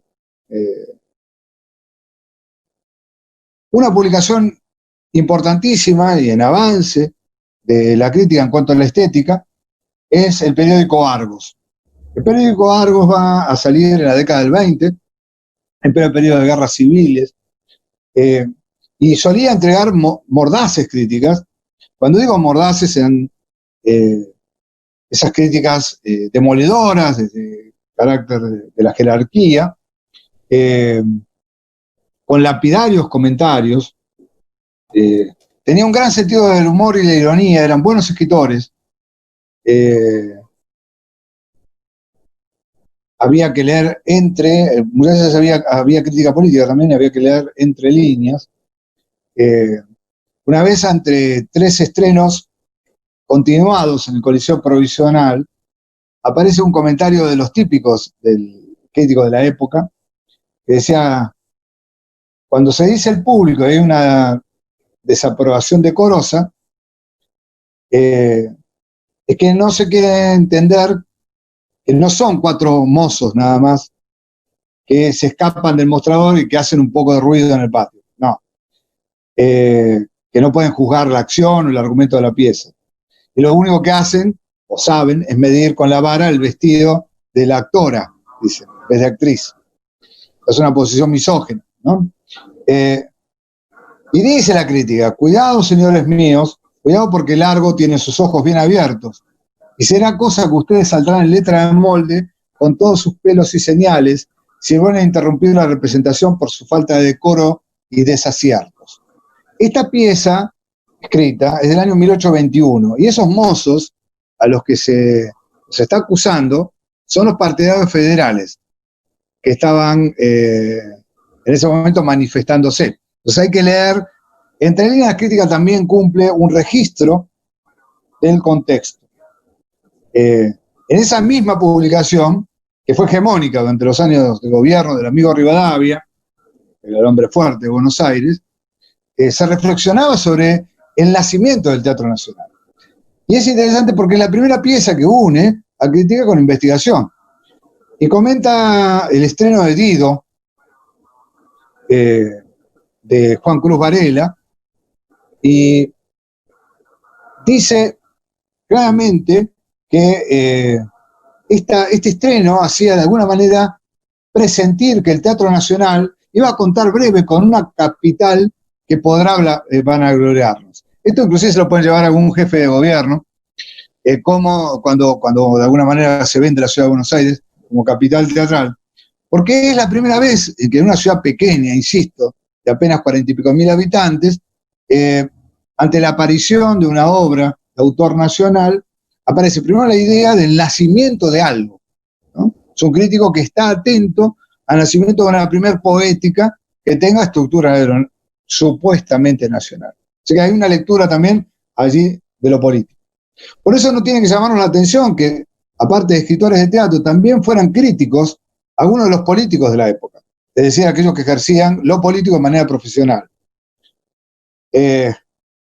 Dos de ellos, podemos mencionar tres, para ser más justos. Domingo Faustino Sarmiento, quien vamos a leer algo, no solamente va a hacer grandes novelas en el siglo XIX, algunas de ellas llevadas a lo escénico, como El Facundo, de 1845, que, perdón si soy reiterativo para algunos que me escucharon, pero lo voy a seguir repitiendo, el prólogo del Facundo es claramente shakespeariano y hay que ponerlo en escena, hay que volverlo a poner en escena. Es un trabajo muy, muy interesante de un hombre que está claramente odia a alguien, pero al mismo tiempo se siente atraído por quien odia. Sarmiento va a hablar de política teatral, de gestión teatral en el Mercurio, pero también va a hacer crítica de acontecimiento en Mercurio. Sus críticas aparecen en las obras completas. Sarmiento, pero merecerían tener publicación aparte, porque son piezas muy bien escritas con la ideología sarmentina. Bartolomé Mitre también va a escribir crítica, y también va a escribir por allí alguna obra de teatro, por suerte olvidada. Era mejor escritor de ficción como historiador. Y el autor de El gigante Amapola, para mí, la obra tal vez más interesante antes de la llegada inmigratoria, escalada inmigratoria, 74 hasta hecha desde el teatro en esta región, cuando todavía no existe teatro argentino, sino que hay teatro en lo que hoy es el territorio argentino, así es, de Juan Bautista Alberdi, que también va a escribir una serie de críticas que no van a quedar, y eso es lo interesante del crítico del siglo XIX, no quedan limitadas solamente a lo que ve en una función, ¿no? Sobre todo en Montevideo va a escribir críticas que están también perdidas en sus obras completas. Bartolomé Mitre en una nota, en su exilio voluntario, totalmente voluntario, en Montevideo, porque nadie lo había perseguido a Mitre, dice, y es interesante, generalmente los que se dedican al teatro son mirados con desprecio, y principalmente en nuestro país es donde se halla más arraigada esta preocupación. Decía Márquez un hombre de teatro de la época, nuestra profesión no es deshonrosa. Nosotros con nuestras costumbres la deshonramos. Efectivamente es así. Aquellos a quien se le ve haciendo el papel de Agamenón o Bruto, sacrificándose por la patria, aquel que representa un Padilla, un Lanuza, al otro día se lo ve borracho echando ternos en un café. La carrera del teatro sería una carrera brillante, pero sucede lo que sucedió con la poesía en tiempo de Góngora y Quevedo, que la prostituyeron, despreciaron el noble arte. Lo mismo sucede con los que siguen la carrera del teatro, y en verdad muy triste e indecente el manejo interior de un teatro, intrigas y porquerías. Mitre, que se hace referente de una posición moral, comillas, comillas, también se está, de alguna manera, es caja de resonancia de un sector que lo va a utilizar ocasionalmente como vocero, ¿no? Y que realmente quería disciplinar aquello que no le gustaba. Montevideo tenía una vieja tradición en cuanto a lo popular, es decir, la participación de las comunidades más marginadas en actividades de lo teatral, y esto le molestaba a don Bartolomé Mitre en cuanto a la bebida y a otras cosas. Y en cuanto a las intrigas, tienen que ver también con las actividades de lo político que se resolvían en los teatros en el falso sitio de Montevideo.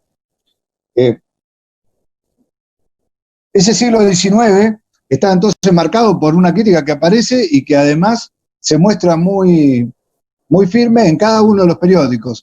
No se va a concebir con el nacimiento de los nuevos periódicos burgueses en la ciudad de Buenos Aires, uno de los cuales va a fundar Mitre, el querido Diario de la Nación, que todavía existe, en 1870, el otro, fundado por Paz, que también existe, el Diario de la Prensa, aunque mucho más modesto que lo que era en aquel momento, dos diarios que representaban claramente intereses de la oligarquía, de los nuevos formatos de un país que iba en aras de una organización particular.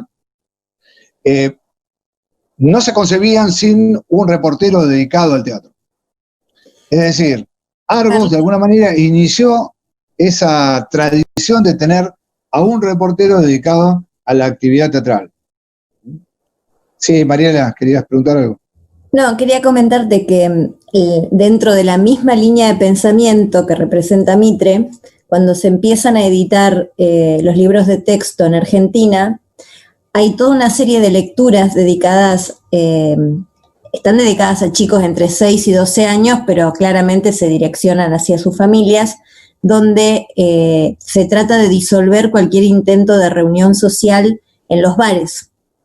Entonces se acusa al obrero que no va a su casa también de borrachos, juergueros, y se recomienda que para la economía de las familias es lo más saludable es salir del trabajo e ir a la casa, en un intento claro de disolver cualquier grupalidad que diera lugar después a huelgas, manifestaciones.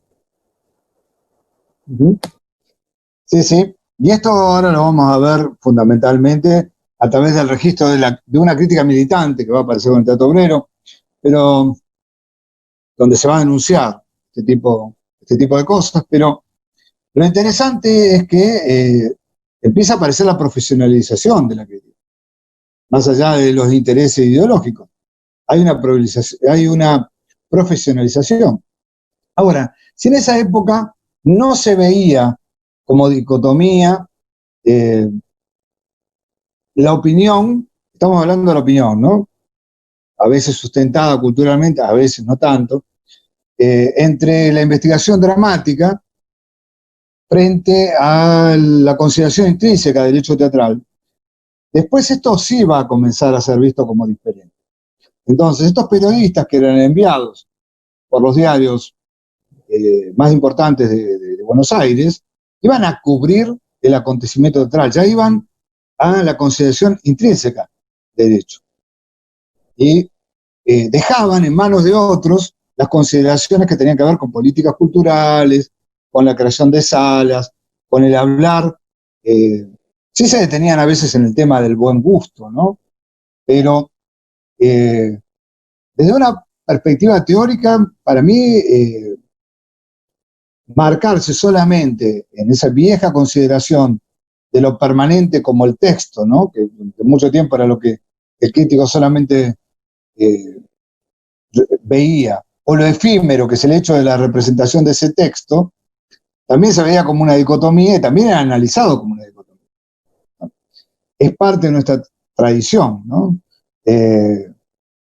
Por eso uno tiene que sí, la crítica tampoco fue elevándose a esto, para entender que la investigación dramática tradicional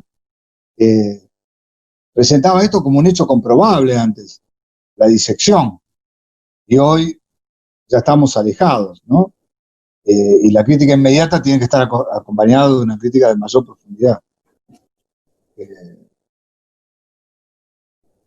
Claramente, a esos críticos profesionales, de los cuales vamos a hablar, inclusive cuando la semana que viene hablemos del acontecimiento de atrás, vamos a hablar un poco también de algunos trabajos de crítica del siglo XIX interesantes, de Sarmiento, por ejemplo. Por eso no lo mencioné hoy, tan solo lo cité, pero no lo desarrollé. También está esta idea de Buenos Aires comienza a generar espacios de producción muy potentes, muy fuertes, debido al crecimiento de su población. Entonces, así como decimos, estos diarios van a dar un lugar para el registro de las actividades de las grandes compañías que comienzan a circular, grandes compañías que comienzan a tener estéticas diferentes y que a su vez van a ser modélicas para las compañías locales que se comienzan a conformar y que van a generar un modelo de producción muy claro, que todavía le seguimos diciendo comercial, por favor.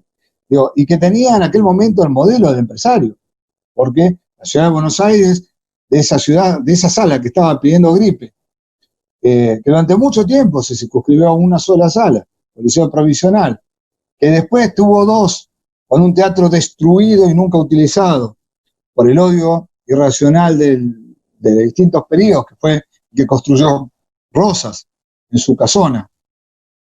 Inmenso teatro que quedó registrado por fotos que se pueden ver en internet, cuando la casona, después de la derrota de Caseros, fue utilizado como un espacio para cuartel, y que después fue volado en 1899 para quitar cualquier tipo de mención de registro de la presencia de Rosas en la historia argentina.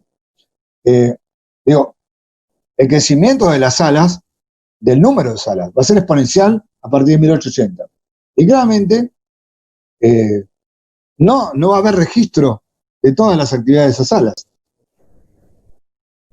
Pero va a haber un asociacionismo que se acerque, porque muchas de esas salas son responsables la mayor parte son responsables los extranjeros que llegaban al país, muchos estaban en sociedades que respondían a la comunidad española, a la comunidad italiana, a la comunidad judía, y por lo tanto en los periódicos de cada uno de ellos va a haber críticos, así que va a haber críticos sectoriales, que en general se refieren a una forma de producción, que es la forma empresarial. Claramente, cuando aparece el primer teatro militante de la región, que es el teatro hecho por anarquistas y socialistas, el teatro obrero, que fue de muy fuerte impronta, va a tener que generar sus propios aparatos de crítica. Y esos propios aparatos de crítica, muy marcados por la crítica del acontecimiento, pero también en muchos casos por el análisis de lo que significa el arte, van a determinar, por ejemplo, unas reflexiones sobre el arte, determinando qué es el arte, para quién lo puede realizar. O sea, hay una ampliación del marco, ya no es solamente para ciertos sectores, está pensado para la totalidad de la comunidad, así que reflexionan sobre el para qué en esos artículos, y sobre todo para el para qué, considerándose al teatro como un elemento de transmisión de ideología. Pero también va a haber, y esto es imposible, así como no va a tener una estética propia el teatro obrero, más que es importantísimo en producción, y es el más dinámico de los sectores de producción de 1890 a 1930, iba a abordar todas las estéticas posibles, los lenguajes posibles, de títeres a circo, a teatro en no lugares, a salas. Así como se apropia de la estética del mundo burgués y la reformula, también va a caer en alguna de las de los errores de ese mundo burgués en cuanto a calificación, ¿no? Porque creían en la formación del obrero y de la obrera y en la necesidad de que esa formación fuera constante. Por lo tanto, si había algún tipo de teatro que no respondía a ese objetivo primordial de un teatro hecho desde, hecho por todas y todas, a partir del concepto mismo de aficionado, sin abierto a todo público, sin entrada, requería de ciertas cualidades estéticas.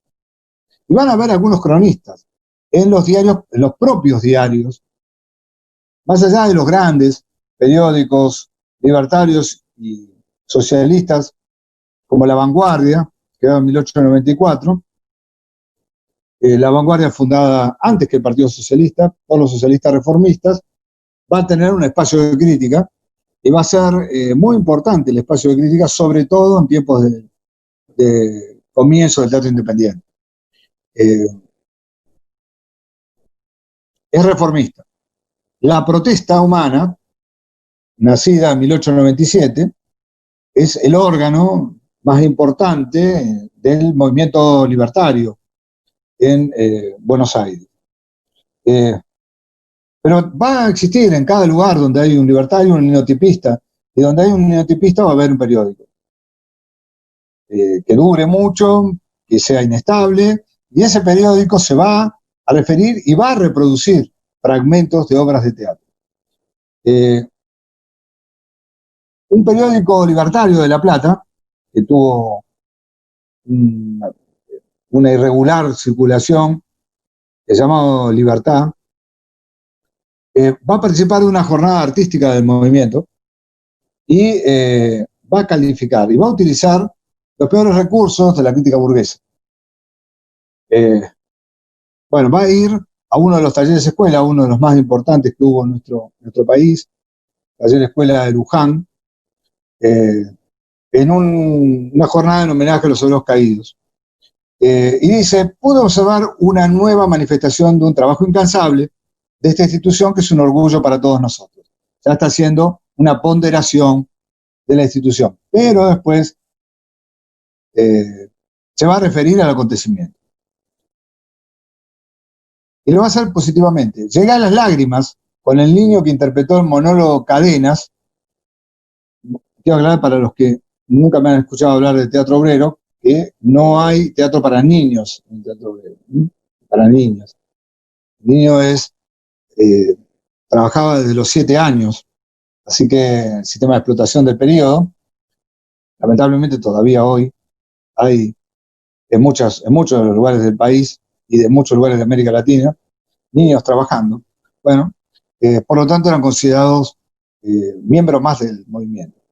Bueno, y aquí le tocó a un niño interpretar el monólogo Cadenas, muy bien acompañado por el coro, dice. Y también me interesó, la palabra me interesó, era muy común en la crítica en general, la creación del grupo de los más pequeños sobre la masacre de Barcelona, uno de los tantos movimientos de represión que se había hecho en 1909. Un hombre que estaba dormido a mi lado pareció cobrar vida ante los gritos desgarradores. Esta cuestión de lo cotidiano y del lenguaje cotidiano se va a dar mucho también en la prensa, ¿no? Tomar un elemento de color que enmarque el contexto, ¿no? Ante los gritos desgarradores de la sección primera. Pero debo destacar la presentación de un enemigo del pueblo. Quiero aclarar, insisto, para los que nunca me escuchaban hablar de teatro obrero, que había algunos que eran puristas y no querían que autores por afuera del movimiento fueran introducidos en las jornadas. Dice el crítico, convenientemente dejada para el final. El teatro Ibsen fue revolucionario me gustó, ya que atacó un sector de la sociedad hasta ese momento incólume. Más allá de lo que piensen los puristas, que era el sector que odiaba, a aquellos que no fueran autores del movimiento, hubieran trabajado como Sánchez, por ejemplo, dentro del espacio empresarial, más allá de los puristas dicen, más parecidos a los fanáticos de Roma, la producción del maestro noruego emociona y conmociona. Y aquí, de alguna manera, repite el discurso de las obras de teatro. Denuncia una sociedad corrupta, plagada de complacencias falsas, gritos que nosotros amplificamos en nuestra doctrina. Claramente trata de desterrar los tradicionales prejuicios para dejar al descubierto la verdad de las cosas. Me interesa destacar la labor del muchacho que interpretó a Stockman y el que nos deleitó con su hermano Pedro. Aplaudo también el esfuerzo en los trajes. Empezó a seguir ahora el esquema que me tocaba seguir a mí cuando estaba en los diarios. El esfuerzo en los trajes, en la ambientación, y dejo mis palabras finales para secundar la decisión del dramaturgo de introducir esperanza en la lucha que aún entre ciertas adversidades circunstanciales no cesa. De alguna manera, la crítica también muestra el medio de producción al cual pertenece. Esto lo vamos a ver repetido después también con el nacimiento del teatro independiente. La pregunta es, ¿qué debería hacer hoy? Si es que debería hacer algo, ¿no? Pero claramente hasta ahora, por ejemplo, yo encontré un par de menciones en periódicos burgueses del teatro obrero y simplemente lo denostaban. En términos generales lo ignoraban, pero en este caso lo denostaron. Y de alguna manera marcaba o seguía la línea editorial del diario o del contexto al cual pertenecía. Es muy interesante que el primer espejo que tenemos de la vida teatral en cuanto no a lo sincrónico y a lo diacrónico, sea a partir de la intervención de lo que se llamó Anuario Teatral, el ATA, el Anuario Teatral Argentino. El Anuario Teatral Argentino va a tener en la década del 20 varios números que van a registrar no solamente las producciones de Buenos Aires, sino que además van a registrar las salas de toda la República Argentina, incluyendo Montevideo, y va a reflexionar sobre la crítica, va a haber mucha entrevista a críticos, y va a reflexionar, por ejemplo, sobre el papel del Estado, con referencia a, estamos hablando de 1925, el radicalismo en el gobierno, con respecto a la relación. El Anuario Teatral Argentino va a tener varias ediciones con distintos dueños. La primera va a ser entre 1924 y 1929. La crisis del 29, que afecta mucho al teatro también, lo va a hacer desaparecer. Después va a tener una segunda etapa en la década del 60, desde 1965 hasta 1972-73 aproximadamente. Después va a tener una última etapa que abarca los comienzos de la década del 90. Llega hasta el año 98-99. Es muy importante porque deja un muy buen registro de todas las críticas, y el primero creo que es más relevante porque hace una reflexión también sobre la necesidad de una presencia no solamente ya del registro, sino de la opinión, del análisis. Y no quería transformarse en una reseña aburrida, lo que hacía el ATA, sin vida. Por el contrario, lo que aspiraba era hacer un libro vivo de la vida común, como ellos mismos se calificaban. Consejero atento, decían, ¿no? Sereno para toda iniciativa y en todo desfallecimiento. Es decir, ya entendía que la crítica podía de alguna manera cumplir con esto de acompañar al público a partir de consejo.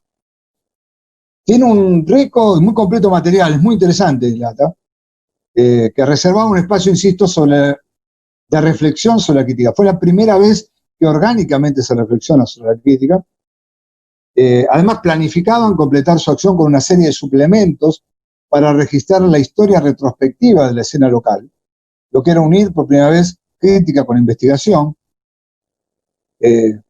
Decían que iban a acumular el material objetivo e imparcial, ¿no? Estas palabras siempre son complejas, ¿no? Objetivo e imparcial, pero para abarcar la vida estatal del país. Y esto es interesante, porque no solamente hablaban de Buenos Aires, insisto, sí, hasta 1998, pero no es constante, son 3 etapas. Esta primera etapa, por ejemplo, tiene todas las salas teatrales que había en Bahía en esa época, Bahía Blanca, todas las salas teatrales que había no solamente en las grandes capitales de las provincias, o en Rosario, segunda ciudad del país en ese momento, hoy es Córdoba, sino en pueblos que tuvieran sala. Tener una fuerte relación con la asociación de empresarios teatrales, que existe todavía hoy, y esto le permitía tener material de las obras que estaban haciendo en otros lugares del país, algo inédito. Y tener una sección que se llamaba Nuestros Críticos, y que por primera vez va a lanzar un diccionario biográfico de los cronistas de espectáculos porteños.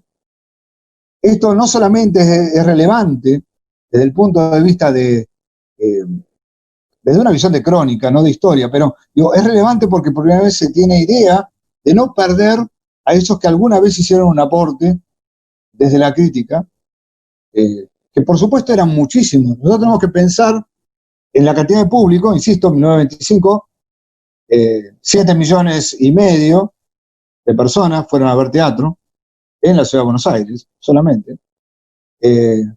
Son años, por ejemplo, el año anterior se había estrenado Babilonia, de Discépolo, pero al mismo tiempo la cartelera porteña tiene desde revista, un análisis interesante de la revista, el primero que lo va a hacer es este anuario, hasta entonces se lo veía casi como forma prostibularia, la revista.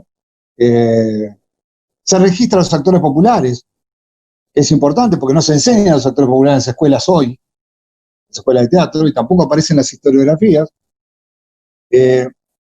Hay también diccionario de autores, de escenógrafos. Digo, es muy interesante lo que hace este espacio. Y en ese hay también un registro de acontecimiento por acontecimiento del año, con una breve crítica rescatada de algunos de los periódicos con los que trabajaban. Por ejemplo, para que tengamos idea de cómo registraban las biografías, aparece Pedro Meiting. Insisto, nosotros tenemos que pensar en una ciudad que producía muchísima cantidad de obras, buena parte respondía al modelo sainetero, del sainete, pero no todas eran sainetes, pero aparece sainete por entregas, pero Pedro Meiling era uno de los periodistas, había muchos diarios aparte en Buenos Aires, periódicos, era de La Fronda, y es citado en fragmentos de su autobiografía. Y cuando habla de su profesión, es uno de los primeros registros de un periodista de medios, hablando sobre espectáculos, sobre acontecimientos teatrales, y cómo llega. Dice, he estudiado, el propio Metli, he estudiado. A decir verdad, no me animo a asegurar que los que yo haya hecho puedan llamarse estudios. Fui, es cierto, alumno de casi todos los colegios nacionales de la capital y alrededor. Los morales, comillas, los dejé de lado por no avenirse con mi carácter francamente desordenado.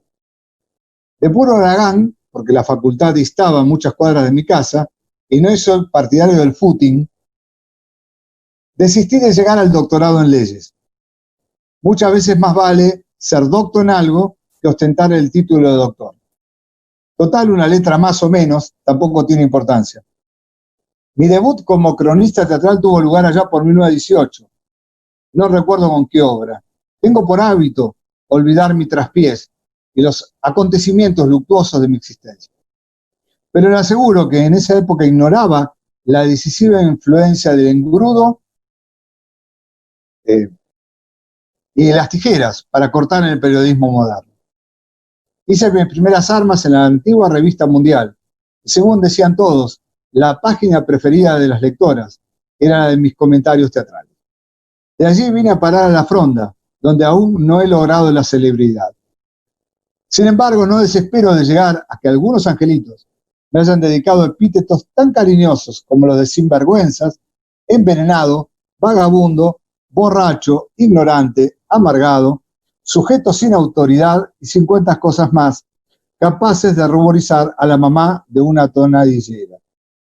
Todo esto me lo tengo muy merecido por meterme en pleitos que no me llevan un pito en la parada. Meiling estaba refiriéndose a la reacción que provocaba en los teatreros y teatreras de la época las críticas. No hay que ir tan lejos para encontrarse con reacciones similares. Pero es interesante porque es la primera reflexión de un crítico sobre sí mismo. Y es interesante cómo habla de su formación y cuál es la característica ya de una crítica periodística que se consideraba casi antagónica de la academia, ¿no? Por eso es interesante cómo está planteado. Ahora, una de las críticas del teatro obrero va de alguna manera a comenzar a argumentar los discursos y las voces de la crítica en el teatro independiente. En un momento uno de estos críticos va a hablar de las salas porteñas. Y dice, cuando nos hablan de teatro no pueden estar refiriéndose a esa muestra de mal gusto y deplorable interpretación que inunda las marquesinas de la ciudad. Una triste pugna de actores de poca monta, elevados a la cima de los dioses por los inescrupulosos críticos de los diarios burgueses. Es interesante porque es una discusión entre la crítica de un lado y la crítica del otro. Esos mentirosos a sueldo son capaces de hablar de grandes condiciones declamatorias o de magníficas piezas, cuando en realidad reina la torpeza, el maldecir y la fiesta salmitera. Queda solamente la resistencia de nuestros cuadros filodramáticos que tienen que mejorar con más estudio y dedicación. De lo contrario, haremos como los socialistas de forma que habitan el Parlamento y concurren a la calle Corrientes, con más deseos por conocer a algunas actrices que por los méritos estéticos de estos espectáculos. No solamente hace un juego entre un espacio de producción y otro espacio de producción, sino también, obviamente, respondiendo al lugar del cual está escribiendo, hace una crítica solapada a Alfredo Palacios. Cuando habla de, con más deseo de conocer a algunas actrices, está hablando de Palacios. La crítica del teatro independiente también va, entendiéndose por independiente, a un teatro que al principio se calificaba como libre. Un poco siguiendo las ideas del teatro libertario, que tenía que ver con un teatro alejado de la taquilla, ¿no? Que no respondiera a los deseos de la taquilla. Buena parte de los elementos de ese primer germinal teatro, que después será denominado independiente, va a coincidir con el viejo teatro obrero. Otros no, que van a tener que ver con la búsqueda de nuevos autores y con la búsqueda de una renovación o de una modernización del campo. La mayor parte de la crítica va a surgir de igual manera que en el teatro obrero. Como estaban creando una producción, un medio de producción nuevo, con espacios propios, estos van a quedar mucho más pegados al teatro empresarial que al teatro obrero, a la sala. Porque a partir de la acción, sobre todo Barletta, a partir de 1930, el teatro independiente es previo, de estas características es previo al teatro del pueblo, pero digo, desde el teatro del pueblo en adelante, hay como una necesidad de estos grupos, sobre todo en 1940 en adelante, de contar con una sala propia. Entonces ya ahora no podemos hacer crítica sin considerar las particularidades y peculiaridades de cada una de estas salas.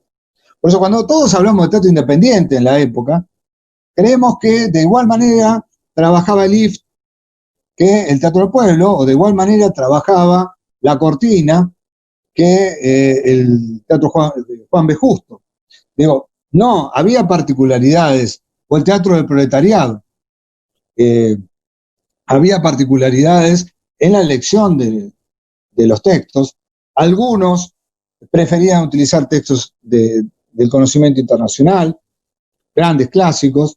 Algunos los versionaban, otros buscaban directamente las versiones originales y los traducían. No había concepción de poética de actuación ni poética de dirección, no circularon aquí, por eso es interesante también, ninguno de las vanguardias, sí, ninguna de las ideas de las vanguardias, y menos la concepción escolástica stalinskiana. La única que llega en aquel momento es Galina Tolmacheva, a la ciudad de Buenos Aires, y Galina Tolmacheva no va a ser tomada por el Teatro Independiente porque es considerada zarista, lo era. Y por lo tanto, como buena parte de esos primeros miembros de la sala del Teatro Independiente vinculados al socialismo o al Partido Comunista, van a desechar a Galina, que por suerte de los mendocinos va a ir a Mendoza. Va a ser fuente de creación de la Escuela de Teatro en Mendoza. Pero también teníamos a partir de 1924 otro espacio de crítica, que es el Conservatorio Nacional. El Conservatorio Nacional,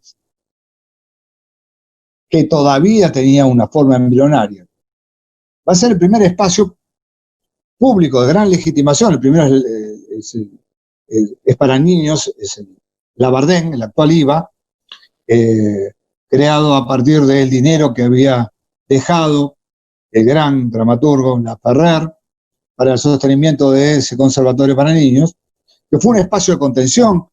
Muchos niños iban a comer a Labardén, pero después generó un elenco interesante y pasaron algunos grandes actores por allí. Juan Carlos Altavista, Osvaldo Miranda, digo, hubo muchos actores que estuvieron allí, también críticos. Ahora, el conservatorio ya pretendía estar formado a la usanza de los conservatorios europeos. Y si bien el despegue de ese conservatorio, ya con la división claramente marcada de artes escénicas, unos cuantos años más tarde, el conservatorio también se va a crear un espacio de crítica. Primero porque va a tener materias dedicadas a la historia del Teatro Nacional, así que hay que definir el Teatro Nacional, y también va a generar un espacio de pensamiento sobre el campo teatral. Así que ya tenemos también al conservatorio como un espacio crítico. También van a surgir otros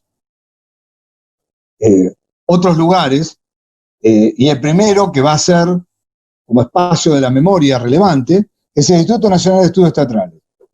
El Instituto Nacional de Estudios Teatrales ya indica el INET que está en el mismo lugar donde se lo colocó originalmente, era solamente de manera provisional, pero bueno, ya sabemos que lo provisional, como el Coliseo, muchas veces es definitivo, ¿no? Había una resolución para mudarlo, porque no se puede tener un espacio de memoria en un lugar que está en un sótano. Está claramente bajo el peligro de cualquier inundación. De hecho, hubo un incendio que lo afectó cuando se quemó el escenario del Teatro Cervantes, y que, no digo, se perdió mucho material. Y por eso digo, allí hay también, a partir de la creación del INET, un deseo de registrar la crítica. Y van a tener publicaciones, el INET va a tener sus publicaciones, y allí por primera vez van a ser convocados, por ejemplo, grandes actores, grandes dramaturgos y directores del periodo, para que reflexionen sobre cada una de las prácticas. Y es muy interesante, por ejemplo, encontrar a Parravicini en un discurso dado en el Cervantes, desgrabado, y apareciendo allí, o a Javier Villafani haciendo el primer trabajo serio sobre una historia del títere, ¿no?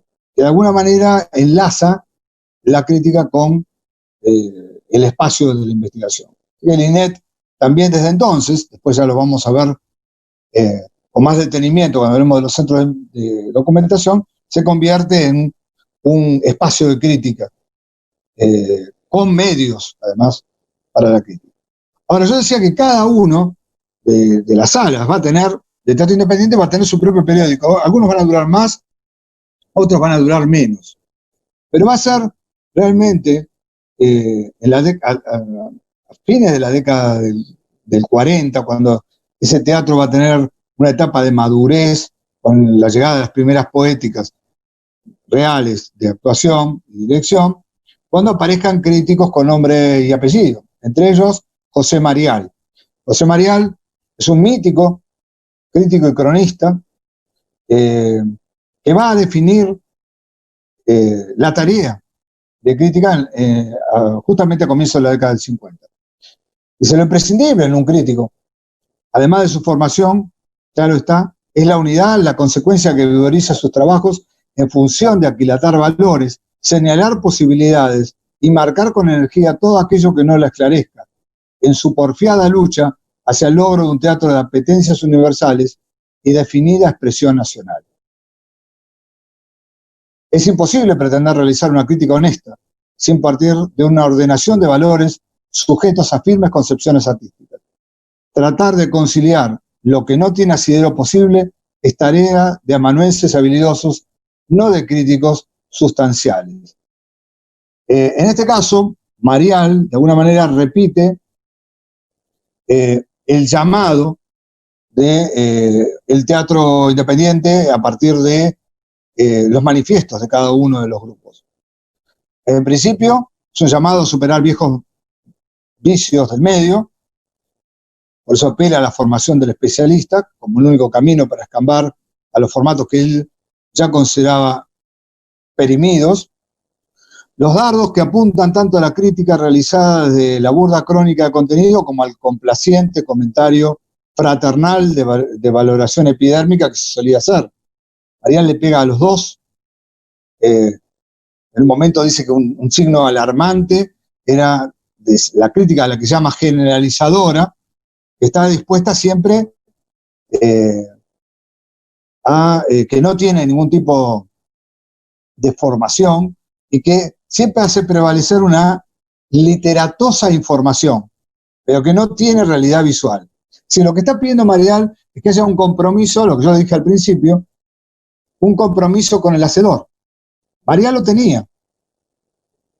Cuando hablamos de Marial y Ordaz, uno desde la crítica, también desde la investigación primaria, y otro desde la investigación, como el caso de Luisito, Ordaz, Don Luis, estamos hablando de gente que conformaba el movimiento teatral independiente, no que lo miraban desde afuera. Por lo tanto, compartían sus valores y claramente también estaban pidiendo una perspectiva para el devenir de la dramaturgia, dramático argentino, que incluía no solamente la dramaturgia, sino también acá los signos escénicos. Va a haber una interesante aparición, sobre todo en la revista de Fray Mocho, de un análisis sobre los signos escénicos. Y entonces van a aparecer los escenógrafos, para mí los primeros y primarios modificadores del espacio escénico y de la consolidación de visiones distintas del espacio escénico, analizando. Y va a ser Gastón Breyer uno de los primeros que lo hagan. Lo van a hacer varios, Saulo Benavente, que van a intervenir en el análisis de los artificios escénicos. Acá se entendió que una crítica sin afirmaciones sustanciales va a carecer de una conceptualización teatral y va a carecer de una autoconciencia de cultura y sobre todo del medio, del contexto en el cual se va corporizando. Entonces, según la opinión de estos críticos del teatro independiente, primero, no había que reflejar solamente lo casuístico, marcando aciertos o deficiencias en todo orden, sino que había que hablar en términos generales. En un momento llega a decir Marial, no se puede orientar al público ni ser útil al trabajo del artista si no se tiene conocimiento. Entonces está pensando también en aporte. Pepe Neso fue uno de los pioneros.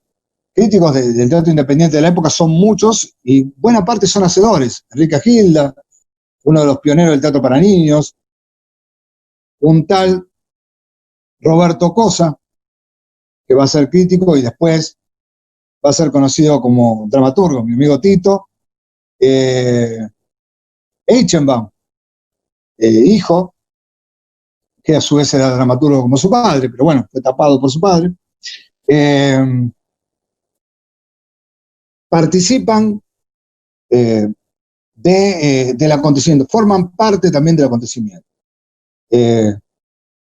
Rodríguez Muñoz, por ejemplo, otro gran director, que van a empezar a producir revistas propias de análisis de teatro, y esto es nuevo. Sacando el ATA, no había habido revistas, o las revistas de la Sala de Teatro Independiente, que solamente se ocuparan del teatro. Y así van a aparecer algunas revistas específicas, como la revista Platea, por ejemplo. Esto sumado a aquellas que se ocupaban de hablar del teatro empresarial, ¿no? Que tenían su espacio, y muy grande, en los diarios más importantes de la época, en los programas de radio. La revista Platea, por ejemplo, es un antecedente directo de la revista Thalía, que va a ocupar un lugar trascendental en la evolución de la crítica. En la revista Platea, Rodríguez Muñoz se comprometía con el análisis crítico de las obras en cartelera, dejaba un espacio muy relevante, hablaba de todas, para las creaciones independientes, y además solía realizar encuestas a los principales protagonistas del teatro local, con la aspiración de generar un intercambio que lograra una síntesis superadora. Esto era muy interesante porque el crítico también se veía aportando para mejorar todo el campo teatral. En una de las ediciones de esta sección se le preguntó al actor y director Pedro Escudero sobre la misión de la crítica. Ahora voy a abrir el espacio para preguntas. Un poco para que entendamos cómo veía, y con esto, obviamente vamos a seguir con el panorama, vamos a seguir hablando de las herramientas, y la semana que viene yo les voy a proponer, porque aquí no tenemos un acontecimiento teatral para ver, así que les voy a proponer algún acontecimiento teatral que se pueda ver a partir de lo virtual, que todos pueden acceder a partir de lo virtual, y que comencemos con eso, después que ustedes lo vean, a trabajar sobre el aparato crítico de ese acontecimiento, aunque sea grabado. Después ya hablaremos de qué significa el teatro grabado y las propuestas hoy de streaming, las diferencias entre uno y otro. Pero quería dejar parada antes de la crítica, que va a tener todavía influencia hacia hoy, que es la crítica de los años 60, cómo Pedro Escudero veía, un gran director de teatro, muy legitimado en la época, y actor también, a la crítica. Y cito: las bondades, los excesos y los totales fracasos de una creación no han de tener el verdadero sentido de su valor si no hay una crítica veraz que con exactitud e imparcialidad haga conocer al público la realidad de lo expuesto por el artista. Y cuanto más sincera sea la misma, más eficaz para la futura labor de los que trabajamos en busca de un ideal. Y cuando se le pide la opinión sobre la capacidad de la crítica doméstica, de alguna manera para cumplir con los objetivos que había trazado en la anterior respuesta, él va a decir: no creo, sí es verdad que hay honradas excepciones, no creo que lo pueda hacer la crítica, ¿no? Argentina, de Buenos Aires particularmente. Sí es verdad que hay honradas excepciones, no alcanza a compensar la serie de desaciertos en que la crítica común suele incurrir. Como siempre demuestran desinterés y pereza para agudizar en el juicio, que si fuera imparcial y analítico, todos saldríamos ganando. Nosotros, los exponentes, porque veríamos en ellos el consejo necesario para corregir errores, y ellos, porque como los antiguos críticos, serían en el futuro modelo para el estudio y punto de partida y de referencia en un arte que siempre en evolución requiere quien condense y refleje los aportes que nuestras generaciones brindan para la perpetuidad y la grandeza del teatro. Es interesante ver cómo un actor, que además había transitado el teatro empresarial, independiente,